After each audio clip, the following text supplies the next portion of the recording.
Sejak manusia mulai bertanya tentang makna hidup, satu pertanyaan selalu muncul: mengapa ada penderitaan di dunia ini? Apakah penderitaan adalah hukuman, ujian, atau justru bagian alami dari perjalanan jiwa? Menariknya, hampir semua agama dan ajaran spiritual sepakat bahwa penderitaan bukanlah kebetulan, melainkan bagian dari rencana yang lebih besar. Hindu, karma, dan dharma. Dalam ajaran Hindu, penderitaan dipandang sebagai bagian dari hukum karma, sebab dan akibat dari tindakan.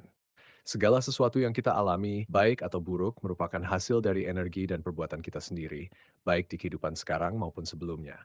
Namun penderitaan bukan sekadar hukuman, melainkan kesempatan untuk menebus, memperbaiki, dan memperluas kesadaran. Dengan menjalani dharma, jalan kebenaran dan tugas hidup yang selaras dengan jiwa, manusia bisa melampaui lingkaran penderitaan dan mencapai moksha, yaitu kebebasan dari siklus kelahiran dan kematian. Buddha Buddha memulai ajarannya dari pengakuan bahwa hidup adalah dukkha, hidup mengandung penderitaan.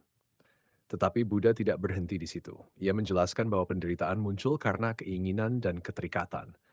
Kita menderita karena ingin segalanya tetap sama, karena tak bisa menerima perubahan, karena tak rela melepaskan. Namun penderitaan juga adalah pintu menuju kebebasan. Melalui jalan mulia berunsur delapan, manusia bisa menumbuhkan kebijaksanaan, moralitas, dan ketenangan batin, hingga mencapai nirvana, keadaan bebas dari penderitaan.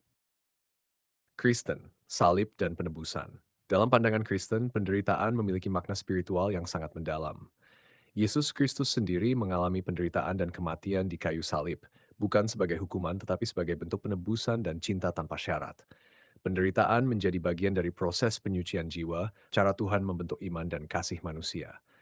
Dalam kitab Roma tertulis, penderitaan menghasilkan ketekunan, ketekunan menghasilkan tahan uji, dan tahan uji menghasilkan pengharapan. Artinya, penderitaan bukan akhir, melainkan jembatan menuju kebangkitan.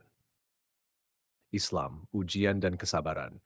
Dalam Islam, penderitaan dilihat sebagai ujian dari Allah, bukan sebagai hukuman semata. Setiap ujian membawa hikmah yang mungkin belum kita pahami. Allah berfirman bahwa manusia akan diuji dengan ketakutan, kelaparan, kehilangan, dan kesusahan.